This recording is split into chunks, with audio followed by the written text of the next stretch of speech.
There you go. So the last thing I would just say is I would suggest, here we go, muting everyone. I would suggest that perhaps you might want to put yourself on speaker view. So there's gallery view and there's speaker view. So I'd suggest that you might want to put yourself on speaker view so that you can keep it in focus, the person who's speaking. Sometimes we're going to be screen sharing and showing you other things. And so if you want the speaker to stay at the top, just put it on speaker view. So I'm going to, first of all, invite Andrea to start the ball rolling and tell us a little bit of yourself and your journey and what you've learned. All right, well, thank you, Sue, for asking me to do this. This is new to me, so my first presentation on Zoom, so bear with me. As Sue said, I'm a felting artist. I live in Tottenham. I've been in the business for about 10 years now, and I have no training in art or business in my background, nothing. So take this for what it is, which is my experience. I had a couple of, let's call them aha moments that I shared with Sue and other people at the council. And I think that's why they have asked me to talk, because it kind of changed the trajectory of what I was doing and how I was doing my work. Like I said, I have no background in branding or anything like that. So I just went, you know, what do? You Google it. I Googled it and I found with Shopify 7 standard branding steps. And I'm going to go through them. I thought they seemed quite logical and, you know, it's not rocket science. It was pretty straightforward steps. And I'm going to put my story in those steps because it actually, it does relate to what I did. Sue has a PowerPoint that she is going to share along, so it'll be part of the video. If you want to kick that on up. So building your brand, where the hell do I start? I think for a lot of us as artists, you know, we don't come to this work with an idea of trying to sell it. We kind of come at it because we like it. So trying to figure out how do we project this brand or create something around the work that we do. Certainly branding has helped me focus on what I'm doing and how to go forward. So you may come back to some of these steps as we go along, or, you know, I'm not sure they necessarily have to flow one after another. And I think that's great. I think it's a process. I don't think it's rigid. But I want you to think about the impact of brand and what you do. For me, I think of a brand. The first brand that comes to mind is a Tiffany's, and I think you can all relate to that little blue box with the white ribbon, and that brand. And what, you know, I think of Tiffany's. I've never been in a store. I have never gotten anything from Tiffany's. But boy, do I know that there's going to be some little magic in that box. And kind of that's what branding is. So let's look at the first step. So Sue's going to click through to the first screen. There we are. There. Okay. So these are the steps that I saw. Again, this is Spotify that put these steps out. Spotify is a leader right now with the digital Main Street in putting together programs to get people online through an e-commerce platform. So Spotify is, you know, it's already been huge, but now it seems to be growing, certainly in that. So we're going to look at we're going to go through all these steps, and then again, that's the order they put them in, and I'm just going to kind of follow along that step. So the next slide is talking about step 1, and it wants to say who are you selling to? So who's your ideal buyer? I hadn't really given it a whole lot of thought, and I still think this kind of thing is evolving for me. But I think one helpful thing is to create some kind of little avatar, maybe. Who's that person? Who is that person that is most likely going to be buying your product? You know, what gender are they? What kind of age range are they? Income level. That, are you selling a $5 product or are you selling a $500 product? That's going to change how you target where you're going. Where are you? Are you, nowadays we're virtual, which is brilliant in some ways, but where are your people? Where are your people? I found through certain shows and things like that. Yeah, some shows, they're not my people. Other places, they're my people. And you got to try to figure out why and how that relates to you. What kind of business are you? So, or are you selling to businesses? How's that going to affect your brand? The other thing in this is who's your competition? Are they other small businesses? Are they selling the exact same product? Or are they the same kind of business? Are they the same kind of art? Are you dealing with fine art? Are you dealing with artisan? I put my dryer balls up there because they're becoming a little ubiquitous. So how am I going to make my product, my dryer balls, stand out and be different from the next guys? All right. And I guess it's who else is out there doing what you are doing and what are you doing differently? So those are the kinds of things that certainly I was going through in trying to figure out competition and buyers. So on the next step, I found this was critical to me, and this changed once I kind of got to this spot. This changed my brand dramatically. What's your focus? What's your business personality? For me, this was a critical step, and I had not really clarified it for myself, even though I'd been selling for probably about 7 years at this point. I have a friend and a fellow artist that I call mentor, and she loves my brand and actually sought me out for a show, and that's how we met. She gave me directions, and I know there's a little bit of a long story here, but she gave me some directions from her many years of business. She used to be a potter, and a very successful potter. And then because of kind of repetitive stress injuries in pottery, she couldn't pot anymore. That was it for her. So she had to recreate herself. And when she did that as a fabric artist, she went at it from the point of view of how to make a successful business, as opposed to just being a potter and then business is the afterthought. So she had a really different perspective this way. And her experience was so invaluable to me because I was trying to grow my business, and she shared what she had learned from taking business courses and things like that, as well as some of her experience as an artist. Long story short, she said a couple of things that really resonated with me and helped me focus on my brand and how to get it to where I wanted it to be. It doesn't matter where you are along in your business. I don't think you can always kind of build and refine your brand. And what she said to me was to pick a brand that I liked and emulated. So what brand stands out to you that you like and you want to be more like? So is it Tiffany's? Maybe it is. Maybe that's your brand that you, as a jeweler, that's the brand you're looking at. For me, like I said, this is going to be my perspective. For me, it was Roots. So Roots, I could wrap my head around this. It was really like, oh, I get this. So what is it about Roots? What did I like about it? Roots was the color palettes for me. So all the different colors that Roots uses. The audience, the people that I think were buying from Roots. The Canadian, and being a Canadian company was important to me, but also the Canadian theme that ran through a lot of their products. Their quality and consistency.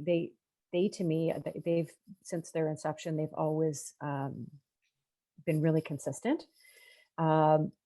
Personally, their outdoorsy feel, northern kind of cottage comfort. That's me. That's my background. They also have an environmental consciousness in their business. And so all those things together really struck me. And so it's just like, aha.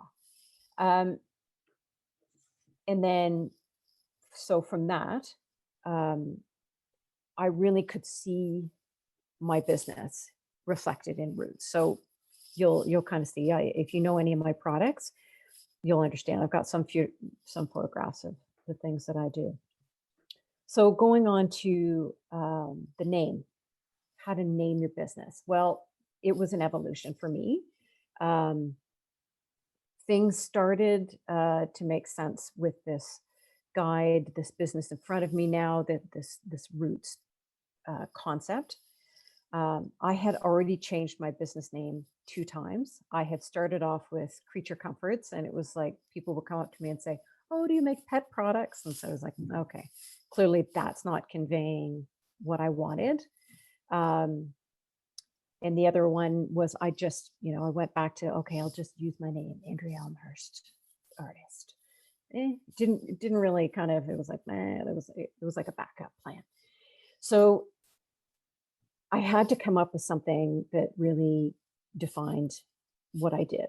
So felt, okay, that was going to be part of my name. I kind of did that. And then I went to a dictionary and a thesaurus, and I wrote down words. I did just I brainstormed. I just wrote down any kind of word that resonated with me. So it was, outdoor names or old, and eventually it came down to heritage. And when I found heritage felt, and it was just like, oh, yes, okay, good. And it felt right. And I looked at my stuff that I've been making, and I thought, bingo, that was absolutely it.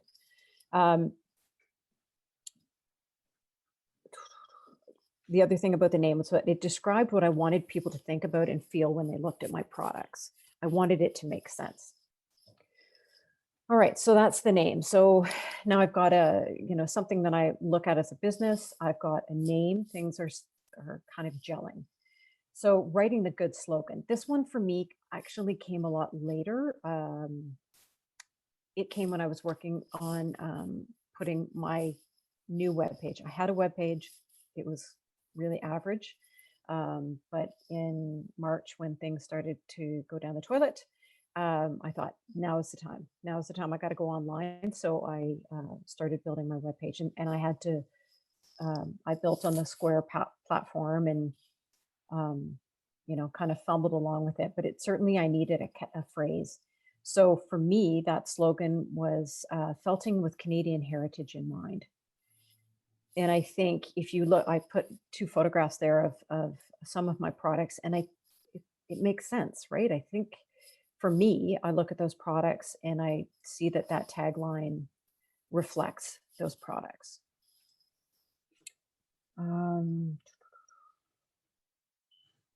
Then I guess, yeah. So then that, after doing this kind of thing, I was looking at what's my brand going to look like? So moving on to the next step. So I had been producing all sorts of different things, and there was no kind of cohesiveness to it. So when I went to a show, I had a lot of similar products that I carry now, but the colors were all over the place, and it wasn't really cohesive. So at this point, I got another critical piece of advice. A friend of mine is a florist, so she's used to, she's just a crazy entrepreneurial person, and she and I can brainstorm ideas.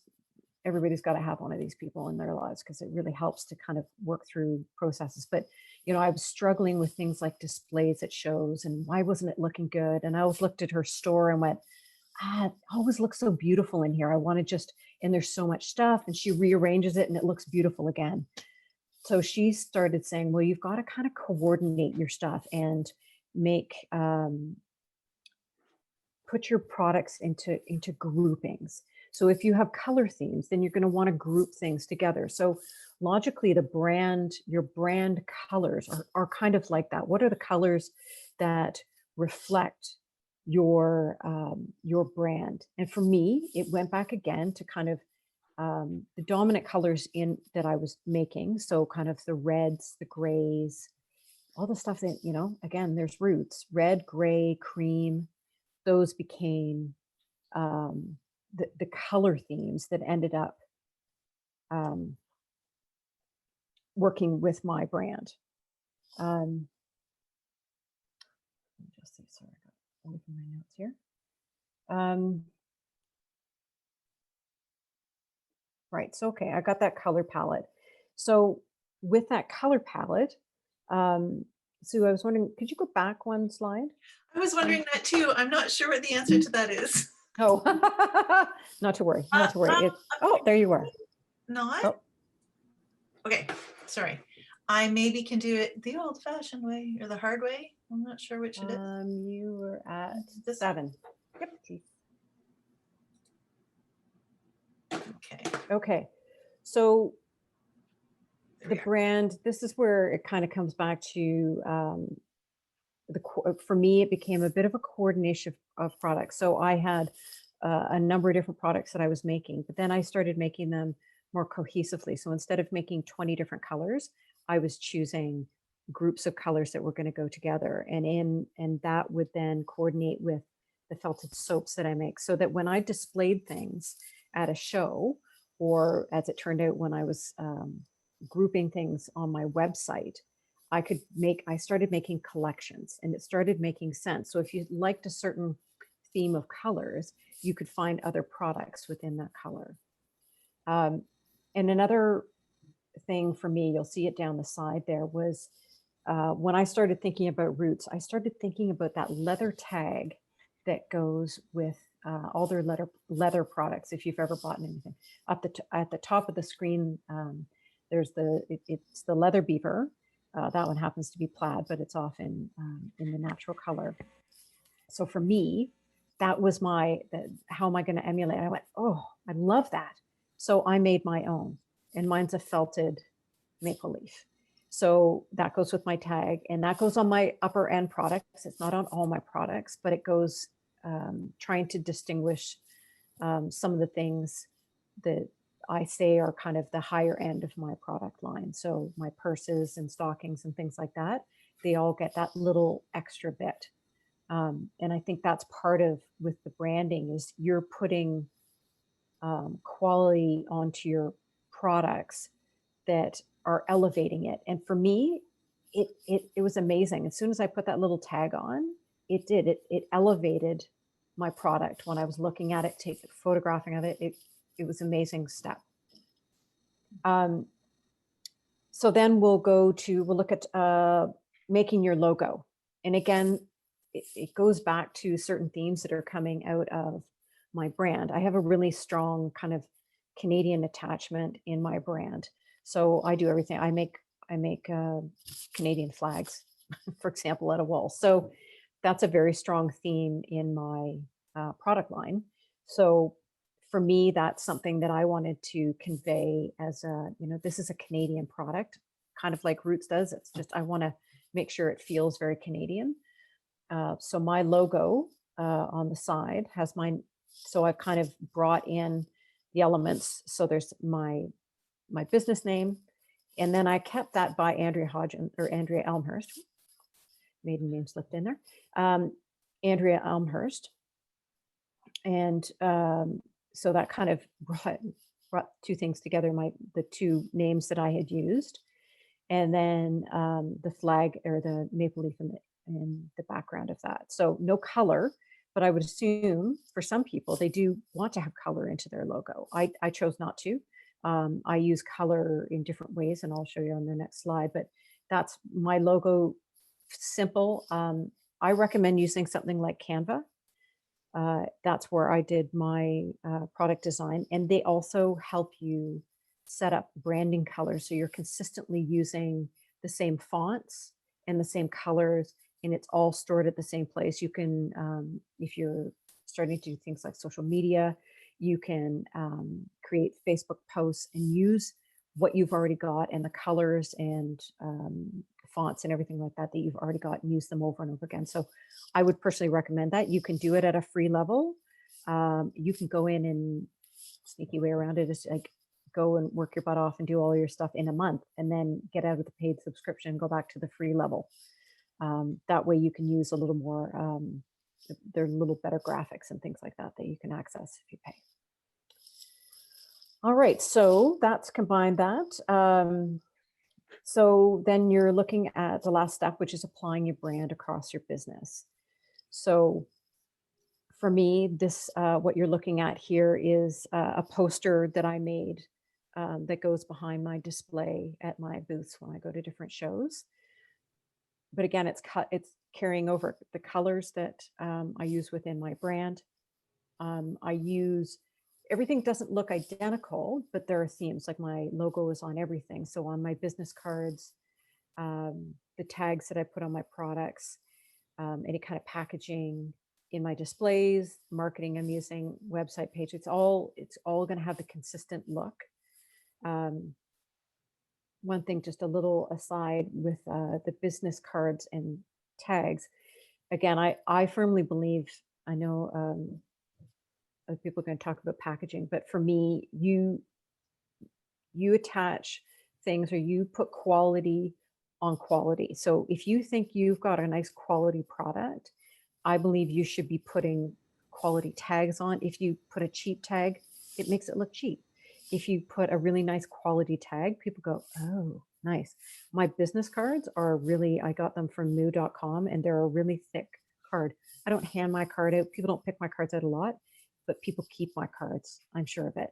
I put my, they're a nice thick card, and people pick them up with two hands and go, oh, this is lovely. It's like, so I'm kind of going, yeah, I do quality. And that's what I want to tell the people I'm dealing with is that this is quality product, quality packaging, and consistent branding. So yeah, that's it. That's it for me. That was my branding journey. And I hope you maybe got a few aha moments that I got from people in my comings and goings, but thank you for listening.